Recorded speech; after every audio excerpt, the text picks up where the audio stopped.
हाय दोस्तों, पिछले वीडियो के अंदर हमने कंस्ट्रक्शन वाला पार्ट स्टार्ट किया था ट्रांसफॉर्मर का। मैंने आपको उसके अंदर ये बताया कि कोर का मटेरियल कैसा होता है। फिर मैंने आपसे बात की कि कोर का कंस्ट्रक्शन किस टाइप से किया जाएगा, कि हम लोग लैमिनेशन यूज करेंगे जो 0.35 मिलीमीटर थिक होंगी, ठीक है। और लैमिनेशन यूज करने का पर्पस था to reduce the eddy current loss. और लैमिनेशंस के बीच में मैंने बताया इंसुलेशन लगाते हैं ताकि एडी करंट एक लैमिनेशन से दूसरी लैमिनेशन में ना जाए। फिर हमने देखा स्टैकिंग फैक्टर होता है जो लैमिनेशन का cross section area upon total cross section area होता है, इसमें लैमिनेशन प्लस इंसुलेशन आ जाता है। इसके बाद हमने कंस्ट्रक्शन ट्रांसफॉर्मर के कोर के दो कैटेगरीज देखे, कोर टाइप और हमारा शेल टाइप।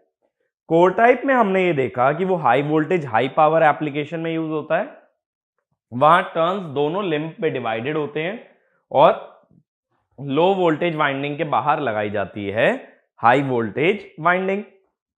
शेल टाइप में हमने देखा दोनों ही वाइंडिंग सेंट्रल लिंब पे होती हैं और दोनों ही वाइंडिंग्स ऑल्टरनेटिवली लगाई जाती हैं, low voltage high voltage, low voltage high voltage, इस टाइप से।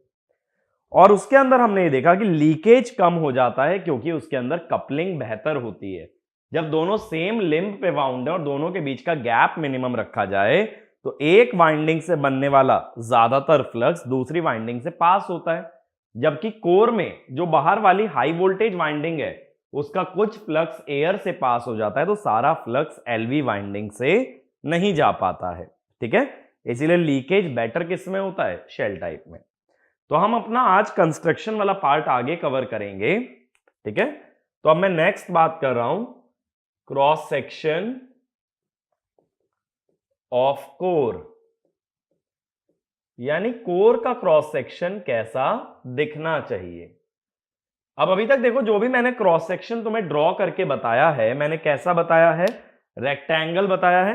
तो पहले यही पॉइंट लिखना, the cross section of smaller transformer, the cross section of smaller transformer is rectangular, देखो कैसे होता है क्रॉस सेक्शन, अगर देखोगे तो ऐसे एक रेक्टेंगुलर क्रॉस सेक्शन रहेगा जिसमें लैमिनेशंस होंगी और लैमिनेशंस के बीच बीच में इंसुलेशन होगी, ठीक है भाई। अब इसके ऊपर क्या होगा, एक बार ये हमारा बन गया, इसके ऊपर जो है ना इंसुलेशन लगाएंगे। सबसे पहले वाइंडिंग लगाने से पहले इंसुलेशन प्रोवाइड करना जरूरी है,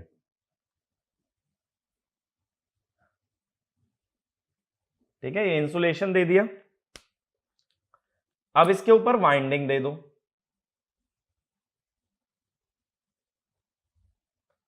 वाइंडिंग देखो सर्कुलर घुमाओगे तो वही चीज मैं दिखा रहा हूं, तो ये एलवी वाइंडिंग हो गई। अब इसके ऊपर फिर से इंसुलेशन दे दो,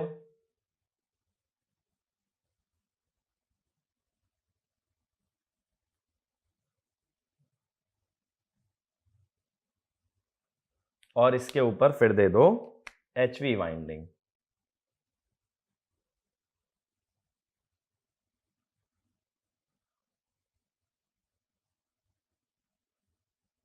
इस टाइप से दिखेगा अगर क्रॉस सेक्शन कट करके देखते हो, ठीक है।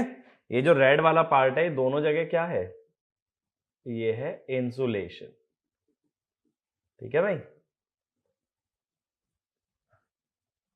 बट ऐसा क्रॉस सेक्शन कहां हम लोग यूज करेंगे, इन स्मॉल ट्रांसफॉर्मर, वहां जब भी यूज करोगे that will be rectangular cross section. मेरी बात समझ आई। पहले ट्रांसफॉर्मर का कोर आएगा, फिर उस पर एलवी वाइंडिंग आएगी, फिर ऊपर इंसुलेशन आएगा, सॉरी ट्रांसफॉर्मर का कोर, फिर इंसुलेशन, फिर एलवी वाइंडिंग, फिर से इंसुलेशन, फिर एचवी वाइंडिंग, ठीक है।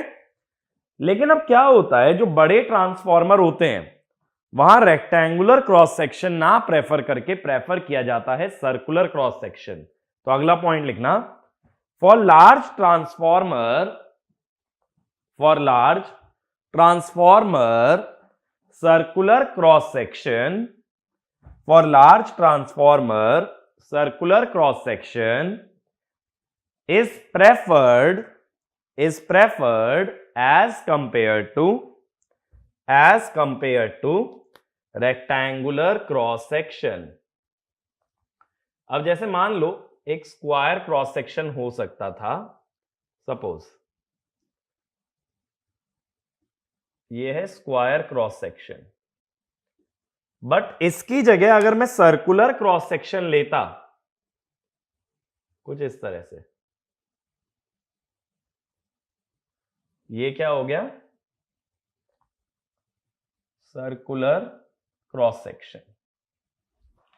अब देखो इस फिगर को देख के ये चीज क्लियर समझ आ रही है कि जो सर्कल का एरिया बन रहा है that is less than area of square. इसका मतलब है volume with circular cross section, V माने वॉल्यूम, जब एरिया कम है तो वॉल्यूम भी कम आएगा रेक्टेंगुलर या स्क्वायर से। अब क्या होता है, जो मैंने बताया था मटेरियल के अंदर भी हिस्टेरेसिस एंड दूसरा हमने बताया था एडी करंट लॉस,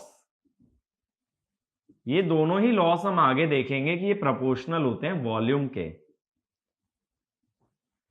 तो इन दोनों को मिला के बोल देते हैं कोर लॉस, क्योंकि ये लॉस कोर के अंदर आने वाला है।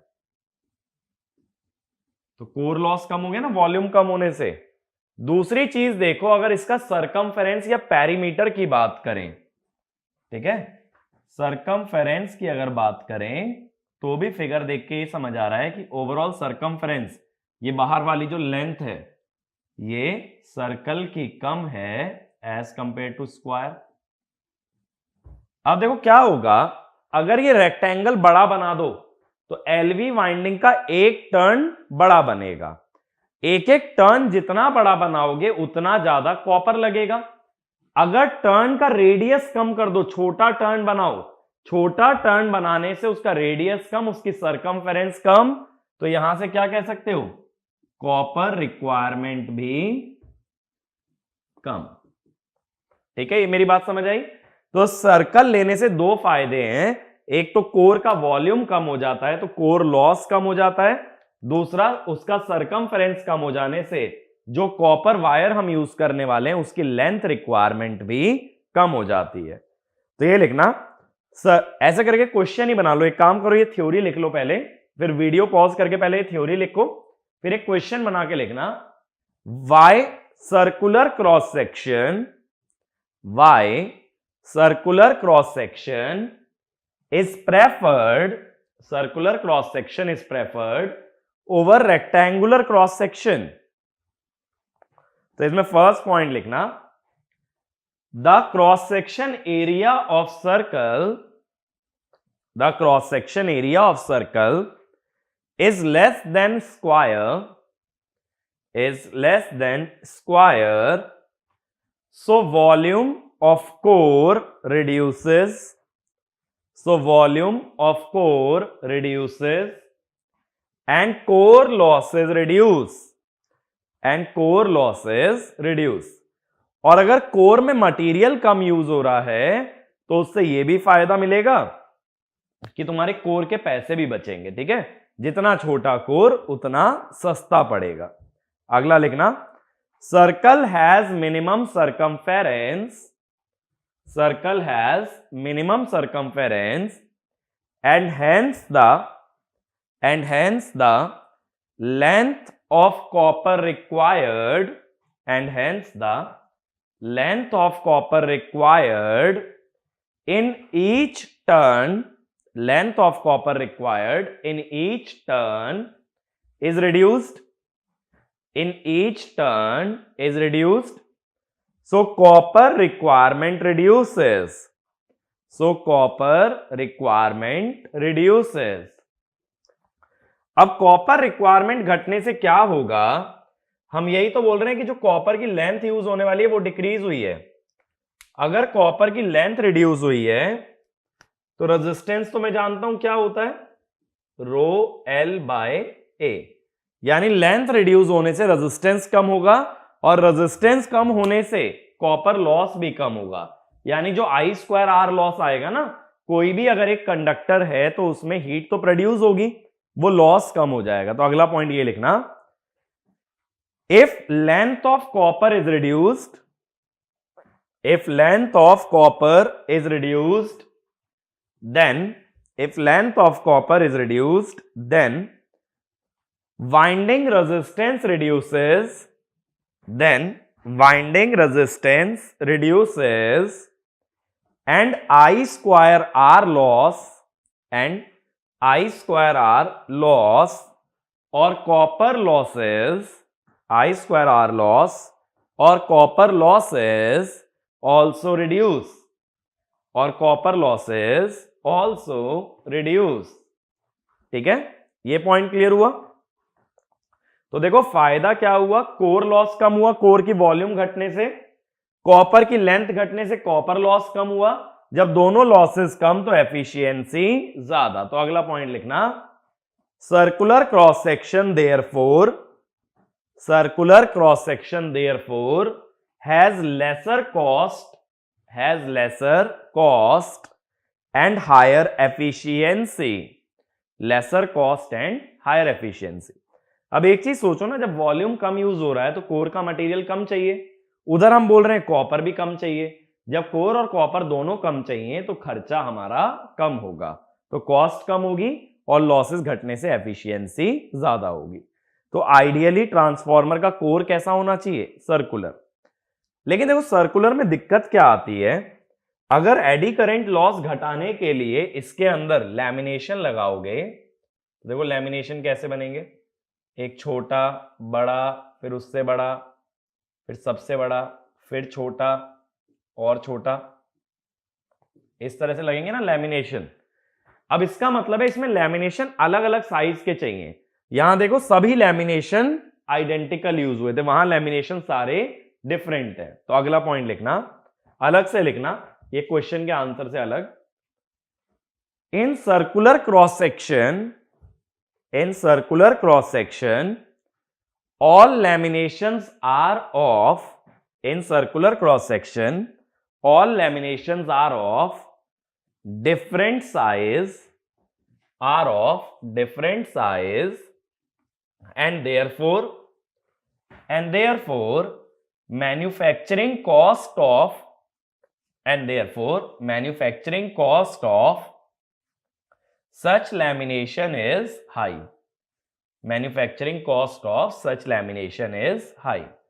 देखो हमेशा ध्यान देना, जब मैन्युफैक्चरिंग करते हैं ना तो हम ये चाहते हैं एक बार में ज्यादा से ज्यादा यूनिट बनाई जाए, क्योंकि ज्यादा से ज्यादा यूनिट बनाते हैं ना तो हर यूनिट की कॉस्ट कम हो जाती है। बहुत सारा रिसोर्स ऐसा होता है, जैसे मान लो बिजली है, इलेक्ट्रिसिटी अगर यूज हो ही रही है तो मैं चाहूंगा मशीन से जितनी यूनिट प्रोड्यूस कर पाऊं कर लूं, क्योंकि बार बार मशीन चलाने से इलेक्ट्रिसिटी कंजम्पशन भी ज्यादा होगा।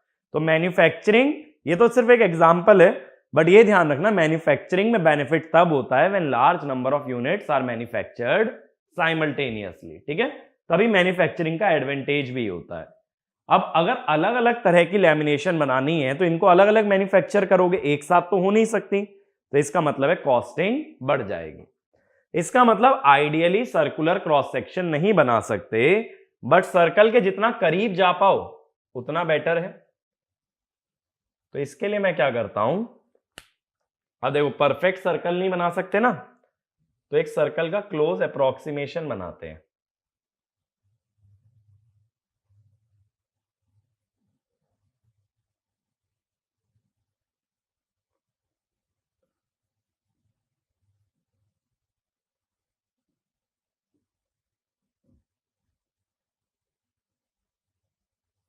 इस टाइप से देखो, सर्कल को ना जितना क्लोज अप्रोक्सीमेट कर पाओ उतना बेटर है। अब ये एक प्लस साइन जैसा हो गया ना, अब ये देखो ये रेक्टेंगल से तो ज्यादा करीब है ना सर्कल के। अब इसमें लैमिनेशन कितनी तरह की लगेंगी, देखो एक, ये भी सेम है, ये भी सेम है, फिर बड़ी लैमिनेशन चाहिए, फिर बड़ी चाहिए, फिर बड़ी। लेकिन ये बड़ी वाली जितनी भी हैं तो सारी एक जैसी, फिर से छोटी। तो यहां देख के बताओ फिगर में कितने साइज की लैमिनेशन यूज हुई है। तो यहां लैमिनेशन 2 साइज की यूज हुई है, लैमिनेशंस ऑफ 2 डिफरेंट साइजेस। वहां तो कई तरह के साइज मिल रहे थे, यहां सिर्फ 2 साइज मिल रहे हैं, और रेक्टेंगल में सिर्फ एक साइज होता है। तो इसीलिए इसकी कॉस्टिंग रेक्टेंगल से तो ज्यादा होगी, बट सर्कल जितनी इम्प्रैक्टिकल भी नहीं होगी। तो इसमें 2 लैमिनेशन यूज हो रही है, इसीलिए इसे बोलते हैं 2 स्टेप्ड कोर। 2 स्टेप हैं इसके अंदर, या इसे बोल देते हैं क्रूसीफॉर्म कोर। ठीक है। अगर 2 से ज्यादा स्टेप यूज करते, देखो जैसे एज एन एग्जांपल ये ड्रॉ कर लेना, वीडियो पॉज करके, फिर मैं आगे की बात कर रहा हूं। मान लो जैसे और ज्यादा स्टेप्स होते, ऐसे होता अगर, फिर ये सर्कल के और करीब आ गया, इधर से भी ऐसे ही ले लो।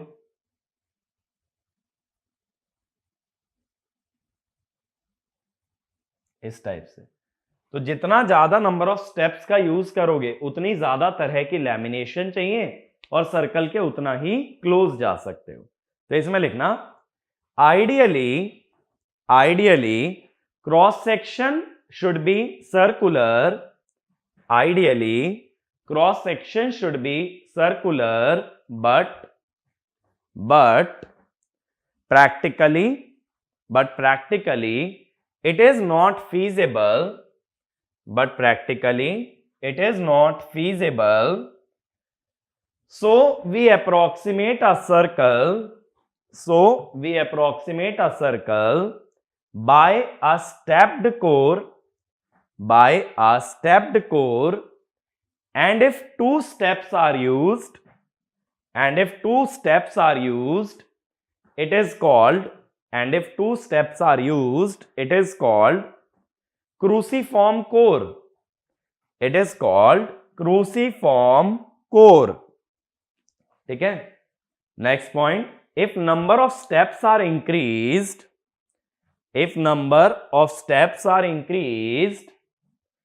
then cost of lamination increases. If number of steps are increased, then cost of lamination increases, but we can better approximate a circular cross section. जैसे देखो इसमें कितने साइज के लैमिनेशन चाहिए, 1 2 3 4, तो इसको क्या बोलोगे, ये हो गया 4 स्टेप्ड कोर। ये भी ड्रॉ कर लेना, जैसे जैसे नंबर ऑफ स्टेप्स बढ़ाते हो ना, वैसे वैसे सर्कल के क्लोज जाते जाते हैं। ठीक है। तो आइडियली सर्कुलर होना चाहिए, बट प्रैक्टिकली सर्कल का जितना क्लोज अप्रोक्सीमेशन हो उतना बेटर है। ठीक है। ये थ्योरी क्वेश्चन डायरेक्टली पूछा जा सकता है। गेट में तो देखो थ्योरी आने के चांस कम रहते हैं, लेकिन मशीन एक ऐसा सब्जेक्ट है ना, इसमें थ्योरी क्वेश्चन बहुत बन सकते हैं, और अदर एग्जाम्स में काफी क्वेश्चन ऐसे पूछे भी जाते हैं। तो कभी कोई पूछे सर्कुलर कोर का फायदा क्या है, कोर लॉस और कॉपर लॉस दोनों ही कम हो जाते हैं। ठीक है।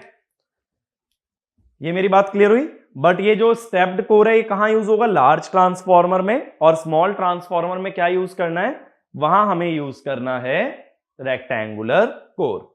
ठीक है। अब रेक्टेंगुलर कोर की ही अगर आगे बात करते हैं, ये तो सिर्फ याद रखने के लिए, इसकी कंस्ट्रक्शन वगैरह हम नहीं पढ़ेंगे। अगर रेक्टेंगुलर कोर की ही बात करते हो तो उसके अंदर ऐसा नहीं होता कि पूरा रेक्टेंगल एक साथ बना दिया जाए, उसको लैमिनेशन जोड़ जोड़ के बनाते हैं, और लैमिनेशन रेक्टेंगुलर नहीं होती। तो एक पॉइंट लिखना, the rectangular core is not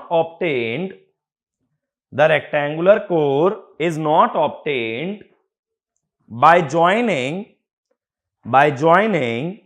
rectangular lamination,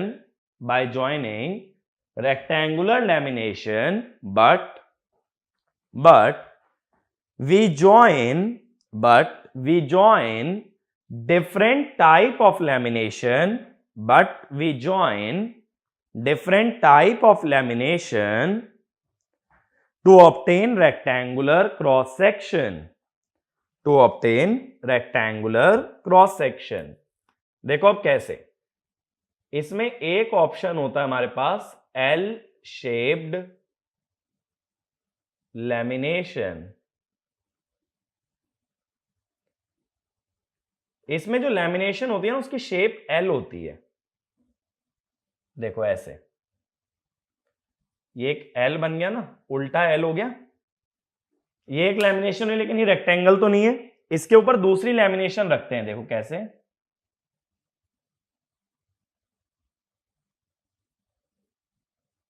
इसके ऊपर ये हमने दूसरी लैमिनेशन रख दी, ठीक है। अब इसके ऊपर ब्लैक वाली की शेप में तीसरी रखो, फिर ब्लू वाली की शेप में चौथी, फिर ब्लैक में पांचवी, फिर ब्लू में छठी। तो ये कोर कैसा बन जाएगा? ये रेक्टेंगुलर कोर बन जाएगा। दूसरा तरीका होता है आई shaped lamination.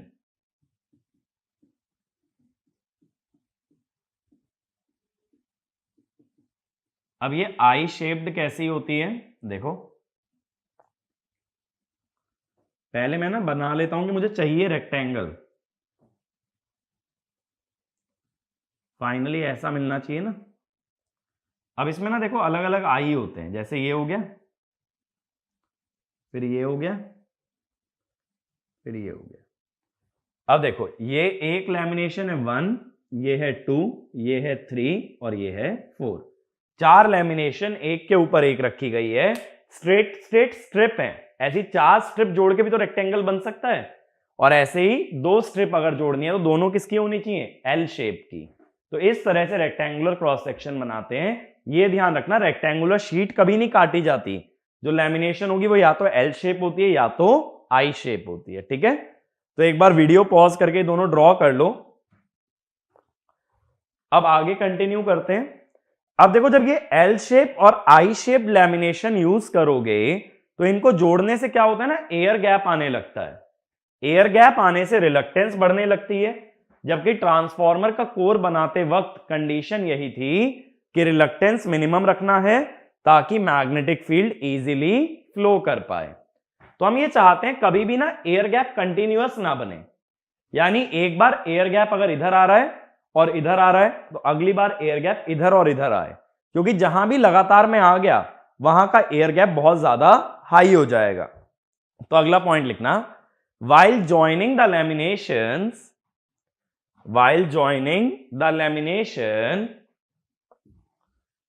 air gaps are introduced. While joining the lamination, air gaps are introduced, which increase the reluctance. So we need to make sure the air gap is not continuous. We need to make sure the air gap is not continuous by suitably placing the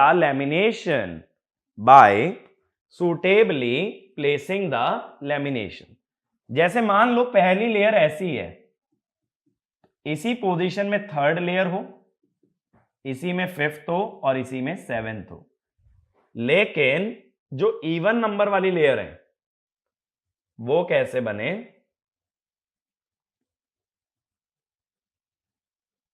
देखो ये बात समझना, odd number वाली मैंने बोल दिया ऐसे हो,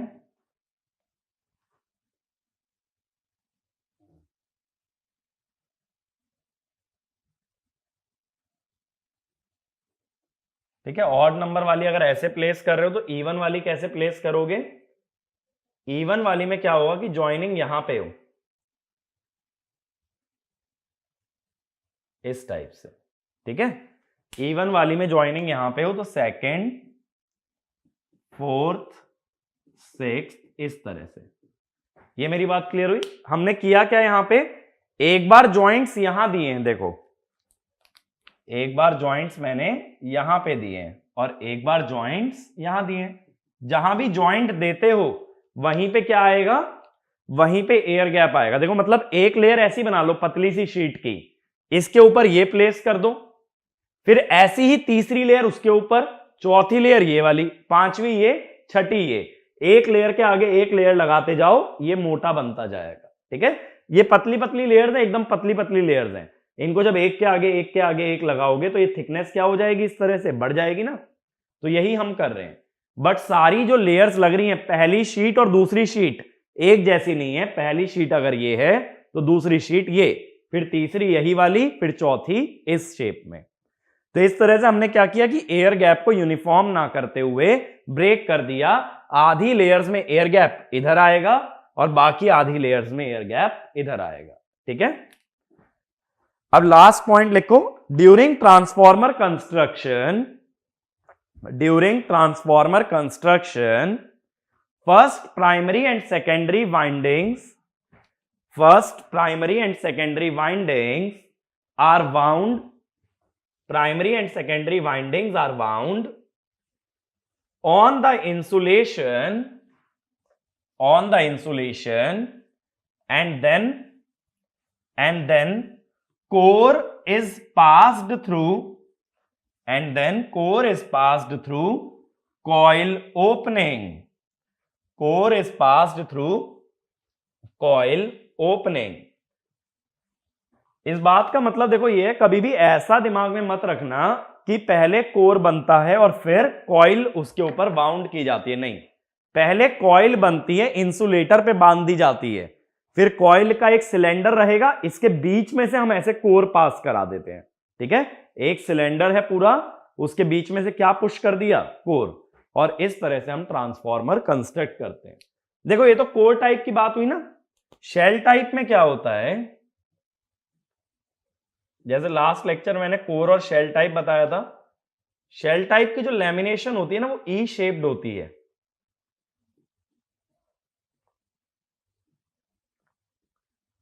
ई शेप्ड लैमिनेशन कैसी होती है, देखो इस टाइप से।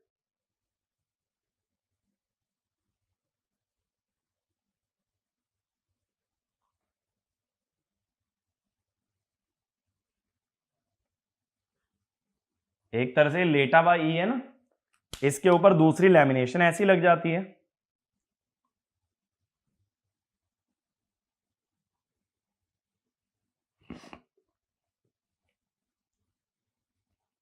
अब ये समझो, देखो ये उल्टा ई आ गया इससे, ये बात समझ आई। एक ई ऐसे पुश करो ऊपर की तरफ, एक नीचे की तरफ, तो ये बन गया ना शेल टाइप पूरा। तो इसमें ई शेप्ड लैमिनेशन होती है, और कोर टाइप में या तो आई शेप्ड या तो एल शेप्ड। तो ये भी ड्रॉ कर लेना कि शेल टाइप में ई शेप्ड लैमिनेशन का यूज करते हैं। ठीक है, तो ये तो सारी बात हो गई हमारी कोर की। अब देखो एक बार मैं रिवाइंड कर देता हूं कि कोर के बारे में हमने क्या क्या पढ़ लिया। मैंने बोला था ना दो मेन चीजें, एक तो कोर और एक वाइंडिंग। अब कोर के बारे में देखो हमने क्या क्या जान लिया। कोर के बारे में हमने बात कर ली मटेरियल की, फिर हमने बात कर ली लैमिनेशन की, कि लैमिनेशन का रीजन क्या होता है, लैमिनेशन कितनी थिक होती है। इसके बाद हमने स्ट्रक्चर की बात कर ली, कोर एंड शेल टाइप। इसके बाद हमने क्रॉस सेक्शन की बात कर ली कोर के। क्रॉस सेक्शन में मैंने बताया कि छोटे ट्रांसफॉर्मर्स में रेक्टेंगुलर। फिर हमने देखा दूसरा आइडियल होता है सर्कुलर, जिसको अप्रोक्सीमेट कर देते हैं स्टेप्ड कोर से, और टू स्टेप वाले कोर को कहते हैं क्रूसीफॉर्म कोर। फिर हमने देख लिया शेप ऑफ लैमिनेशन, कि लैमिनेशन किस तरह से प्लेस करके रेक्टेंगुलर कोर बनाया जाता है, चाहे फिर वो कोर टाइप हो या फिर शेल टाइप। तो शेप ऑफ लैमिनेशन में हमने देखा एल शेप्ड, आई शेप्ड और ई शेप्ड। तो ये हमारी बात हुई कि कोर की कंस्ट्रक्शन की। ठीक है, अब मैं नेक्स्ट आ रहा हूं नेक्स्ट टॉपिक पे। कोर के साथ साथ इंपॉर्टेंट है हमारी वाइंडिंग। तो अब हम नेक्स्ट बात करने वाले हैं types of transformer winding.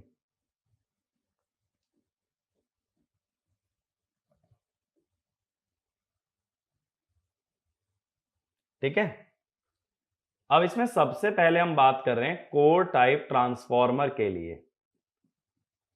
Core type transformer में हमने देखा था कि कोर टाइप ट्रांसफॉर्मर में एलवी और एचवी वाइंडिंग एक के ऊपर एक वाउंड की जाती है। तो इस तरह के कंस्ट्रक्शन को बोलते हैं कॉन्सेंट्रिक वाइंडिंग। तो इसमें लिखना in core type transformer, in core type transformer LV winding, in core type transformer LV winding is placed near the core, LV winding is placed near the core, and HV winding is wound over, HV winding is wound over LV winding, is wound over LV winding. Such a construction is called concentric winding. Such a construction is called concentric winding. यानी देखो, जैसे मान लो ये core है, ये मान लो ये है अपना कोर। इसके ऊपर पहले एक पतली सी लेयर आएगी इंसुलेशन की, कोर के साथ डायरेक्ट नहीं जोड़ सकते ना, तो ये इंसुलेशन आ गया। अब इसके ऊपर आएगी पहले एलवी वाइंडिंग,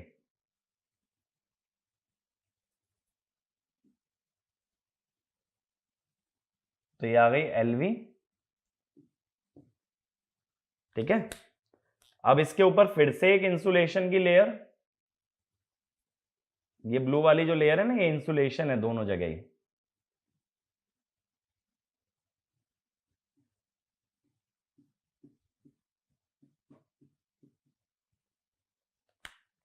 और इसके ऊपर फिर और बड़े रेडियस में एचवी वाइंडिंग। और मैंने बताया था ना, बड़े रेडियस का नुकसान क्या होता है कि ज्यादा कॉपर की जरूरत पड़ती है। इस तरह के कंस्ट्रक्शन को हम बोलते हैं कॉन्सेंट्रिक, क्योंकि ये जो एलवी और एचवी है सिलेंडर की तरह बिहेव कर रहे हैं, और सिलेंडर की तरह बिहेव कर रहे हैं तो इनकी एक्सिस दोनों की सेम है।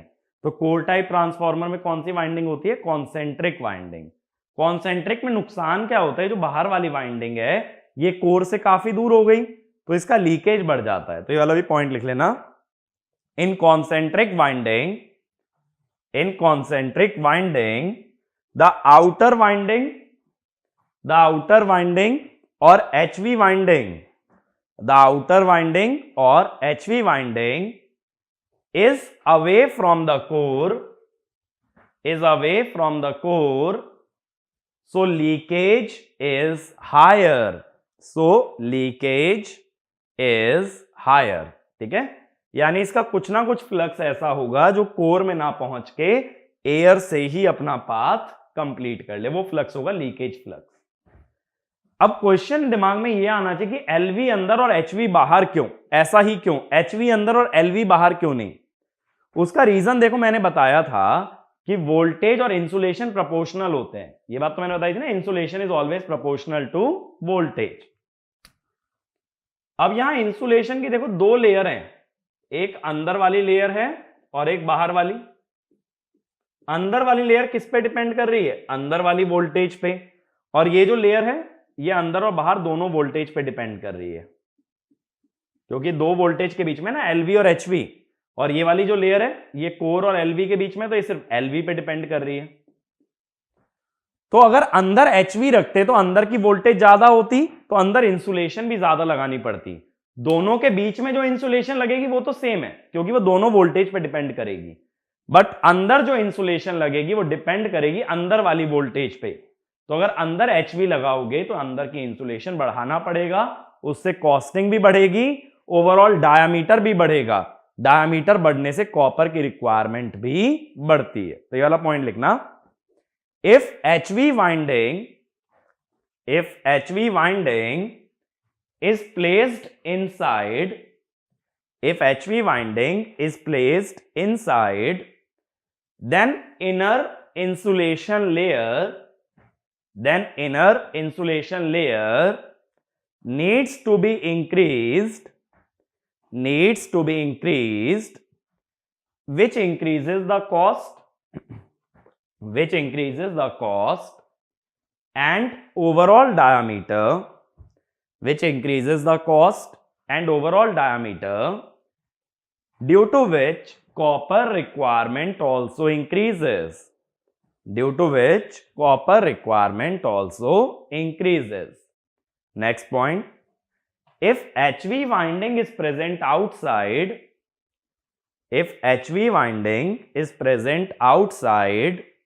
then taps can be provided,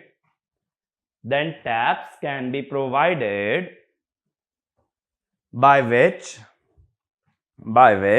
different voltage levels can be obtained.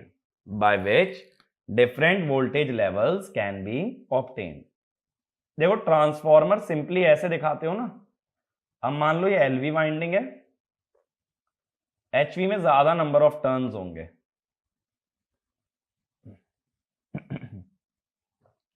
अब टैप प्रोवाइड करने का मतलब है, देखो एक टर्मिनल यहां दे दो, एक टर्मिनल यहां, एक टर्मिनल यहां।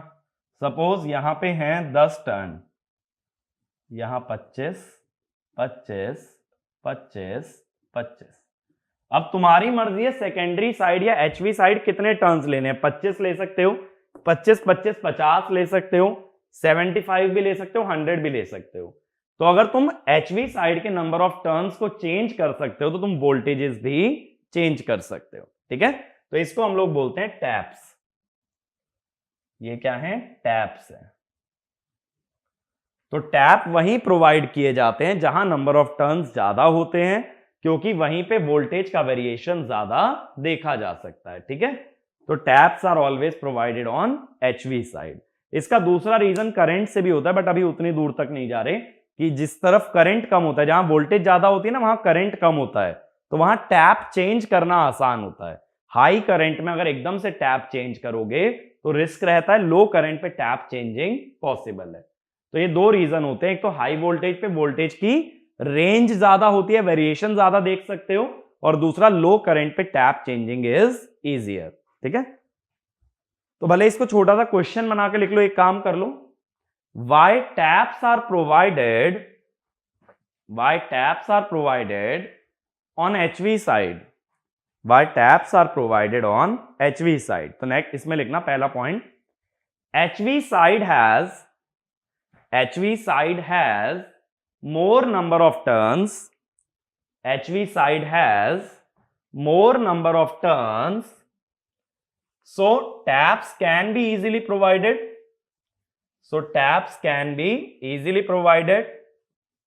Next point, HV side has lesser current, so tap changing is easier under running condition, और इस वाइंडिंग का नाम लिख लेना सभी लोग, कॉन्सेंट्रिक वाइंडिंग। ठीक है, अब देखो ज्यादातर जो वाइंडिंग होती है ना, इसको भी हम अलग अलग कैटेगरी में डिवाइड करते हैं। कॉन्सेंट्रिक तो जनरल है, एक होती है हेलिकल वाइंडिंग।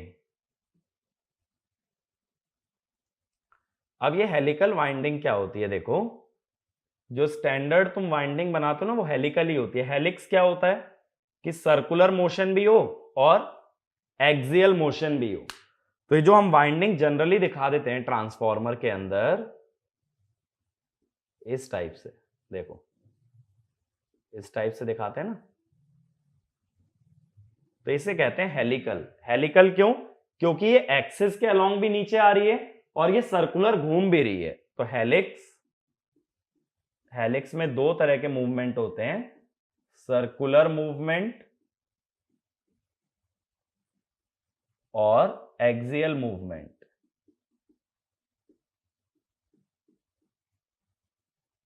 ठीक है, तो ये मोशन, जैसे अगर दिखाऊं तुम्हें मोशन किस तरह से होता है, इस टाइप से, तो इसे हेलिक्स कहते हैं। इसी तरह की तो ये वाइंडिंग है, तो इसीलिए इसे क्या बोलोगे, हेलिकल वाइंडिंग। ये कहां यूज होती है? ये जनरली स्मॉल ट्रांसफॉर्मर्स के अंदर या small and low power transformers में हेलिकल वाइंडिंग का यूज किया जाता है।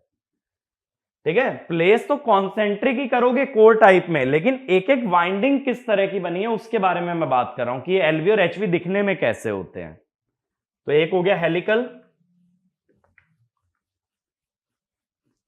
ठीक है। ऐसे ही दूसरी कैटेगरी होती है इसके अंदर, दूसरी कैटेगरी बनती है सेकंड, क्रॉस ओवर वाइंडिंग।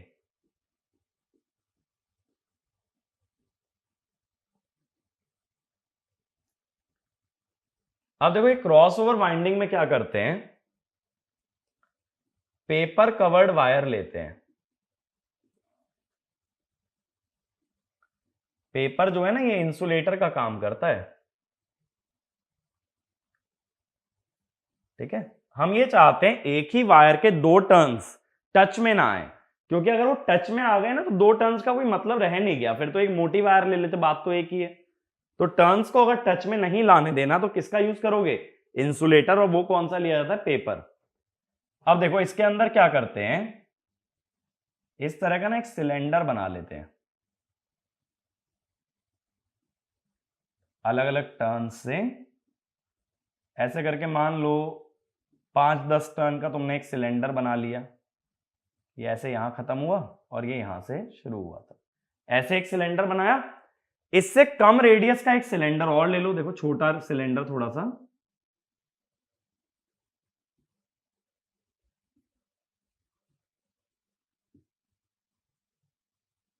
इससे कम रेडियस का ले लिया इसके अंदर।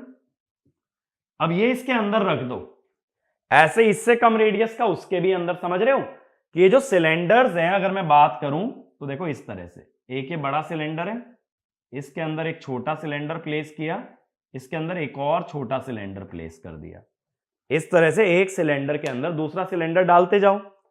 अब ये जब मल्टीपल सिलेंडर बन जाएंगे तब क्या करना, इस टाइप के मल्टीपल सिलेंडर जोड़ के एक पूरा सिलेंडर बन गया ना ऐसा।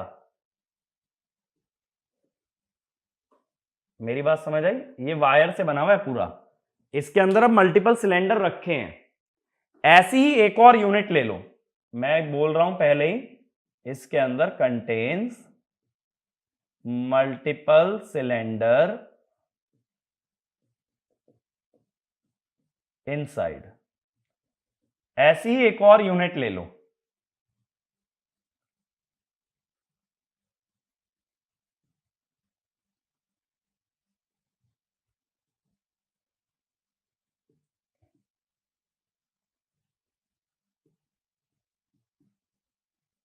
ये ले ली। अब इन दोनों को जोड़ दो और यहां से तीसरी जोड़ दो, तो ये बीच बीच में जो स्पेस है ना, ये स्पेस रह जाती है कूलिंग के लिए, और ऐसे हम लोग कई वाइंडिंग्स को जोड़ते जाते हैं, ठीक है। तो इसको हम लोग बोलते हैं क्रॉसओवर वाइंडिंग, और ये हाई वोल्टेज एप्लीकेशन में यूज की जाती है। क्लियर हुआ डायग्राम किस तरह से है कि छोटे ट्रांसफॉर्मर में जब हाई वोल्टेज चाहिए होती है ना, तब हम क्रॉसओवर वाइंडिंग का यूज करते हैं, कि ऐसे एक सिलेंडर बनाया वायर का, इसके अंदर एक छोटा सिलेंडर जोड़ा, उसके अंदर और छोटा, इस तरह से एक वायर का ना गट्ठा बन जाएगा, वायर की गड्डी सी बन जाएगी। अच्छा वैसे ये देखा है, ये जो टीवी पे केबल वगैरह की एड आती है कि अलग अलग कंपनीज की केबल आ रही है, वो कैसे दिखाते हैं, उसका राउंड पूरा दिखाते हैं ना, एक सिलेंडर, एक हॉलो सिलेंडर की तरह, ऐसे ही ये बन जाएगा। ये जगह खाली है, यहां देखो, यहां है सिलेंडर 1, इसके बाहर सपोज सिलेंडर 2, ये एम्प्टी है, ऐसा कुछ स्ट्रक्चर बन जाएगा। और ऐसे ही स्ट्रक्चर एक के नीचे एक लगाते जाओगे तो बन जाती है क्रॉसओवर टाइप ऑफ वाइंडिंग। इसमें याद क्या रखना है कि क्रॉसओवर वाइंडिंग का यूज कहां होता है, high voltage application in small transformer. अब लार्ज ट्रांसफॉर्मर में किसका यूज करते हैं, लार्ज ट्रांसफॉर्मर में यूज होती है डिस्क टाइप वाइंडिंग।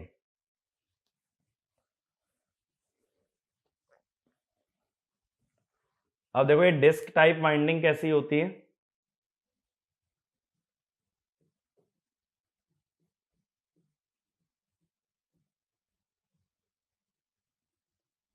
पहले तो इसका यूज कहां होता है, it is used in large transformer या लार्ज पावर रेटिंग वाले ट्रांसफॉर्मर। अब इसके अंदर देखो, अगर क्रॉस सेक्शनल दिखाऊं ना, माने ऊपर से देखो, अगर यहां से देखो तो इसके अंदर ना ऐसे एक वायर रहती है मल्टीपल टर्न्स की, ऐसे एक के अंदर एक ही टर्न डालते जाओ। लेकिन यहां जो कंडक्टर यूज होता है ना, वो फ्लैट कंडक्टर होता है, यानी एक तरह से रेक्टेंगुलर टाइप। यहां राउंड कंडक्टर नहीं होता, यहां पे जो कंडक्टर होता है वो राउंड कंडक्टर होता है। अब इसका क्या मतलब हुआ कि देखो, इसके अंदर टर्न पे टर्न डालते जा रहे हो, ऐसे नीचे नहीं आ रहे, ठीक है। तो ये साइड से कैसी दिखेगी, देखो ये साइड से ना ऐसी दिखेगी, जैसे मान लो यहां पे ये है, इसके अंदर एक और टर्न है, इसके अंदर एक और टर्न है, इस तरह से दिखेगी। अब इस तरह की वायर्स को अगर जोड़ दोगे साथ में,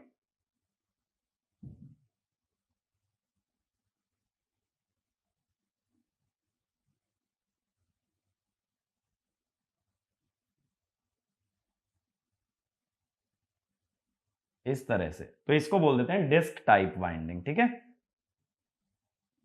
ऐसे रहेगा हिसाब। इसमें ना ये जो टैप निकलेगा ये अंदर से होगा, ठीक है। एक हिस्सा अगर बाहर है, एक छोर अगर वायर का बाहर है, तो दूसरा एंड अंदर होगा। तो ऐसे लपेट दिए वायर, एक के ऊपर एक के ऊपर एक टर्न डालते जा रहे हैं, ठीक है। तो ये हो जाती है डिस्क टाइप वाइंडिंग। तो ये तीनों ही कोर टाइप ट्रांसफॉर्मर के अंदर यूज कर सकते हो एलवी और एचवी बनाने के लिए। एलवी भी ऐसी हो सकती है, एचवी भी ऐसी हो सकती है, बट जब एक के बाहर एक रख देते हैं तो कहते हैं कॉन्सेंट्रिक। यानी कॉन्सेंट्रिक जो वाइंडिंग है वो हेलिकल, डिस्क या क्रॉसओवर, इनमें से किसी से ही बनी है। हेलिकल सॉरी, जो तुम्हारी कॉन्सेंट्रिक वाइंडिंग है। अब दूसरा कंस्ट्रक्शन होता है अपना शेल टाइप ट्रांसफॉर्मर, ठीक है। दूसरा होता है अपना शेल टाइप ट्रांसफॉर्मर। ये ना वाइंडिंग के एप्लीकेशन याद रखना, ये थ्योरी क्वेश्चन की तरह पूछ लेते हैं। अब शेल टाइप में हमने क्या देखा था, सेंट्रल लिंब पे दोनों ही तरह की वाइंडिंग आई थी। सेंट्रल लिंब पे पहले मैंने दिखाया था ऐसे पतला सा एलवी वाइंडिंग, फिर आया था ज्यादा नंबर ऑफ टर्न्स एचवी के, फिर कम नंबर ऑफ टर्न्स फिर से एलवी के, फिर ज्यादा नंबर ऑफ टर्न्स एचवी के, फिर कम नंबर ऑफ टर्न्स फिर से एलवी के। तो यहां देखो, अगर एचवी वाइंडिंग देखोगे वो एलवी के दो हिस्सों के बीच में दबी हुई है, इसीलिए यहां पे लिखना in shell type transformer, in shell type transformer each part of HV winding, in shell type transformer each part of HV winding is sandwiched, each part of HV winding is sandwiched between two parts of LV winding, between two parts of LV winding, and hence it is called as, and hence it is called as sandwich winding. It is called as sandwich winding, ठीक है। इसको sandwich type of winding बोला जाता है, जहां पे कि HV को सैंडविच कर दिया गया है एलवी के बीच में। अगला पॉइंट लिखना, the direction of flux, the direction of flux of the two coils, the direction of flux of the two coils should be opposite to each other, should be opposite to each other according to Lenz's law, should be opposite to each other according to Lenz's law, and hence both carry current, and hence both carry current in opposite direction, both carry current in opposite direction। देखो, जैसे मान लो ये LV में ऐसा है dot cross, तो left से बाहर आ रहा है और राइट से अंदर जा रहा है करंट, तो इसका फ्लक्स कैसे बनेगा? अपवर्ड्स। ये हो गया फाई एलवी। एचवी का फ्लक्स उल्टा होना चाहिए, दोनों फ्लक्स अपोज करेंगे, तो अब फ्लक्स डाउनवर्ड्स आने के लिए कैसे जाना चाहिए भाई करंट? फ्लक्स डाउनवर्ड्स है तो लेफ्ट से अंदर और राइट से बाहर, लेफ्ट से करंट अंदर और राइट से बाहर। देखो करंट उल्टे हो गए ना, इसका डॉट क्रॉस है तो इसका क्रॉस डॉट। तो जब दोनों वाइंडिंग जब एक ही लिंब पे बनाई जाती हैं तो दोनों के करंट अपोजिट डायरेक्शन में आते हैं, तभी दोनों के फ्लक्स अपोजिंग होते हैं। ये बात क्लियर है? तो देखो ट्रांसफॉर्मर चाहे कोर टाइप हो चाहे shell type, flux primary secondary या एलवी एचवी का हमेशा अपोजिट होगा लेंज लॉ के हिसाब से। लास्ट पॉइंट लिखना इसमें, there is better coupling between LV and HV winding. There is better coupling between LV and HV winding in shell type transformer. So leakage is reduced. ठीक है, तो ये बात हो गई वाइंडिंग की। तो वाइंडिंग में देखो हमने कितनी तरह की देखी, helical type winding, crossover type winding, disc type winding. तीनों में से किसी का भी यूज करके अगर एक के बाहर एक वाइंडिंग रख दो तो उसे कहते हैं कॉन्सेंट्रिक, एक के नीचे एक रख दो तो उसे कहते हैं सैंडविच टाइप ऑफ वाइंडिंग। ठीक है, तो ज्यादातर जो तीन कैटेगरी मैंने बताई है ना वो कोर टाइप के अंदर यूज होती हैं। यहां सिंपली हेलिकल ही चलता है, वायर को लपेट दिया जाता है। अब आगे चलते हैं। ये तो देखो मेन पार्ट्स तो हमारे यहां तक कवर हो गए, क्योंकि मेन दो ही पार्ट होते हैं, कोर और वाइंडिंग। अब छोटे छोटे पार्ट्स की बात कर रहे हैं, तो नेक्स्ट लिखना ट्रांसफॉर्मर इंसुलेशन।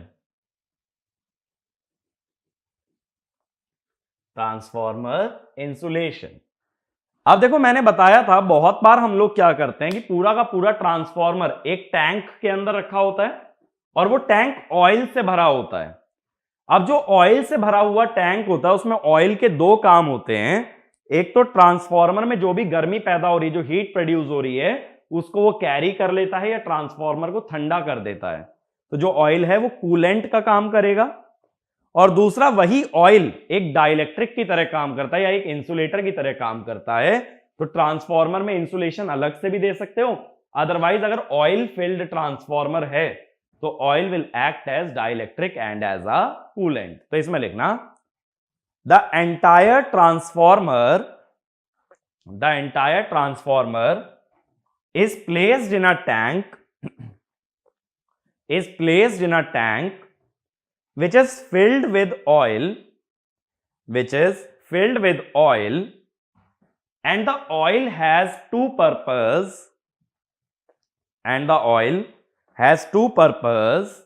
पहला लिखो, to act as a coolant in order to extract the heat,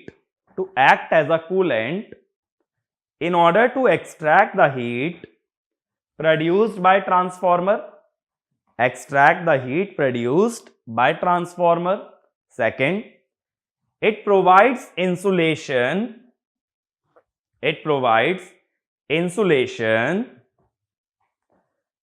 along with insulated conductor, यानी जो कंडक्टर यूज कर रहे हो ना, जो वायर यूज कर रहे हो, वो वायर पे पहले से इंसुलेशन रहेगा। जैसे मैंने अभी एग्जांपल लिया था ना, पेपर यूज होता है, ऐसे ही वायर के ऊपर कुछ ना कुछ इंसुलेशन देना भी जरूरी है, और साथ साथ कौन इंसुलेशन प्रोवाइड कर देगा? ऑयल। ठीक है, तो इस पे डायरेक्ट क्वेश्चन ये आता है कि ऑयल का पर्पस क्या है? कूलेंट और इंसुलेशन, बस इतना याद रखना है। अगला पार्ट लिखना, अगला कंपोनेंट बुशिंग। अब देखो ये बुशिंग क्या होता है ना, ये एक इंसुलेटर होता है।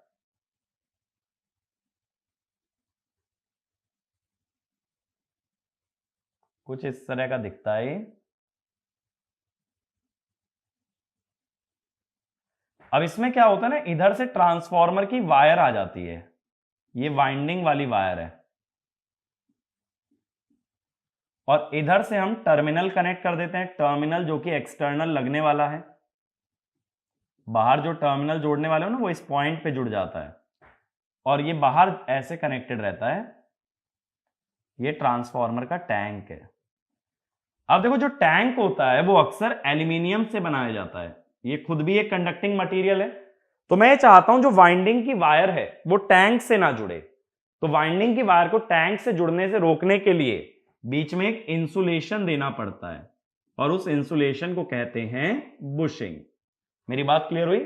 ठीक है। अगर इस पे थोड़ा सा भी गूगल सर्च भी करोगे ना, इसकी बहुत क्लियर इमेजेस तुम्हें दिखेंगी कि बुशिंग होता कैसे। ये तो बस मैंने एक रफ फिगर बनाया है, तो इसमें लिखना bushing is used to prevent, bushing is used to prevent connection of transformer wire, bushing is used to prevent connection of transformer wire to the transformer tank, to the transformer tank, otherwise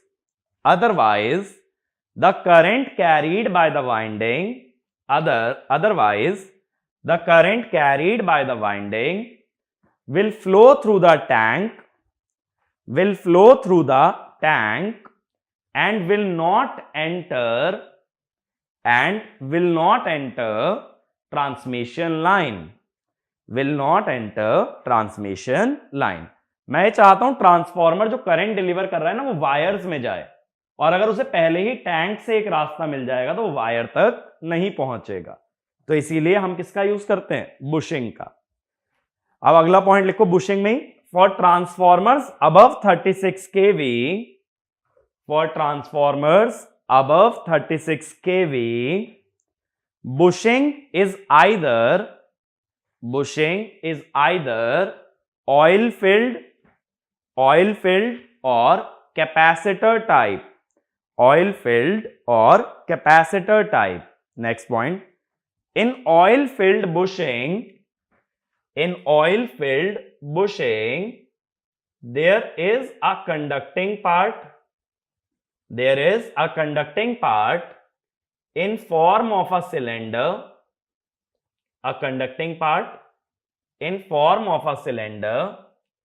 separated by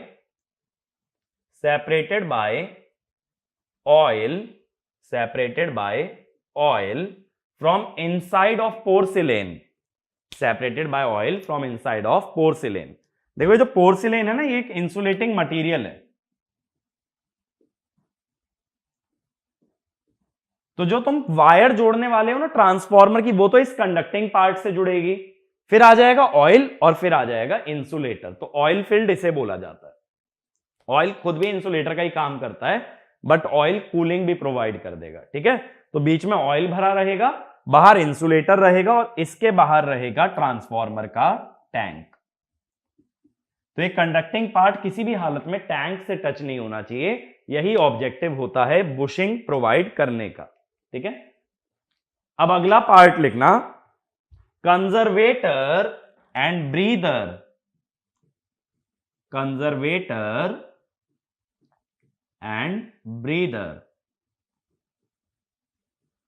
अब देखो क्या होता है, जो transformer का tank होता है ना, उसे कभी भी ऊपर तक एकदम फिल नहीं करते हैं, टॉप तक फिल नहीं करते, उसमें थोड़ी जगह छोड़ देते हैं ऑयल भरने के बाद।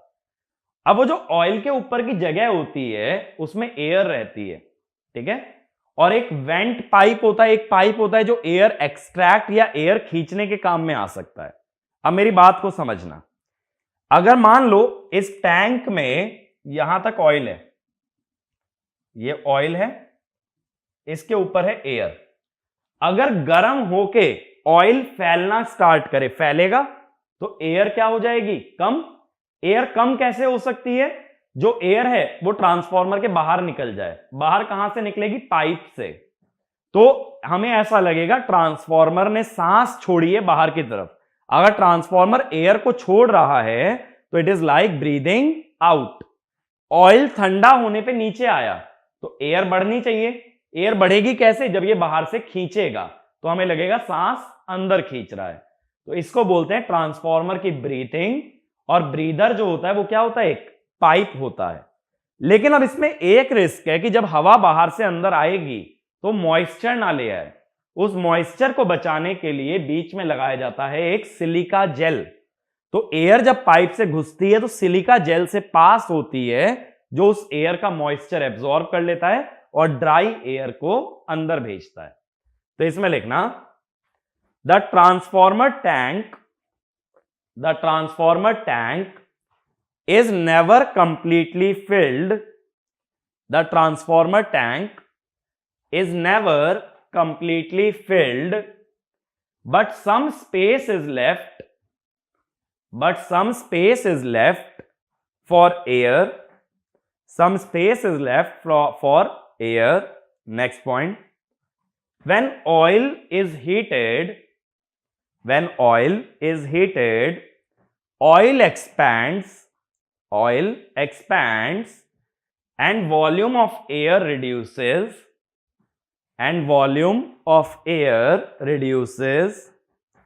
due to which air must be leaving the tank through the vent pipe, VENT लिख लेना, vent pipe, and similarly when oil cools down, it contracts and volume of air increases,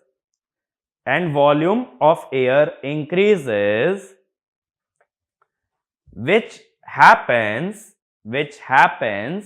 by air flowing into transformer,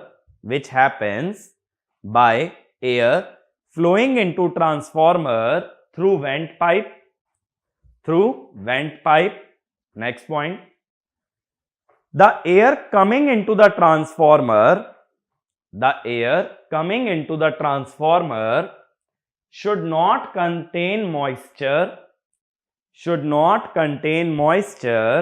otherwise dielectric strength of oil reduces. So silica gel is placed in vent pipe, which absorbs moisture from incoming air. ठीक है, next point. The pushing out and suction of air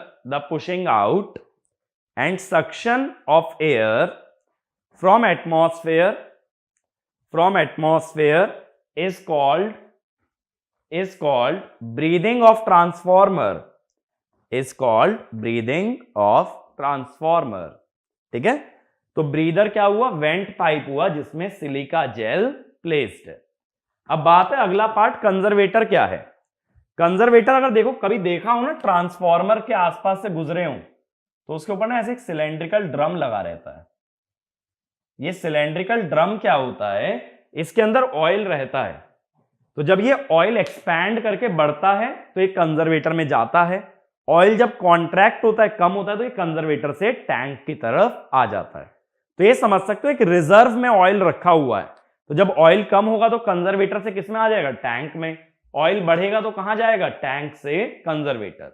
और ये जो oil का flow होता है ना, इसका यूज हम करते हैं जब पावर सिस्टम पढ़ते हैं बकल्स रिले के अंदर. बकल्स रिले की वर्किंग में इस ऑयल का यूज किया जाता है. ठीक है, कि ऑयल कंजर्वेटर में जा रहा है या कंजर्वेटर से आ रहा है. तो इसमें लिखना conservator is an airtight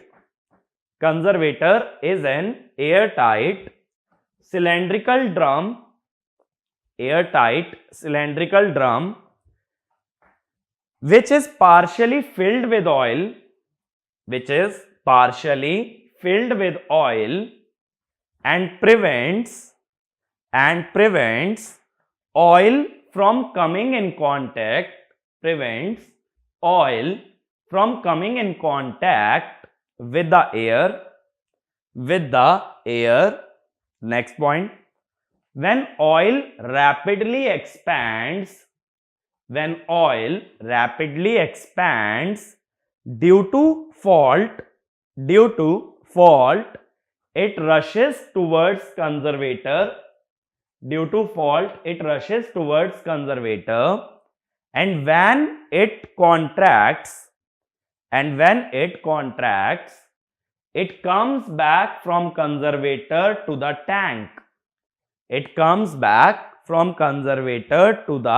tank. Next point, conservator is mounted above transformer tank.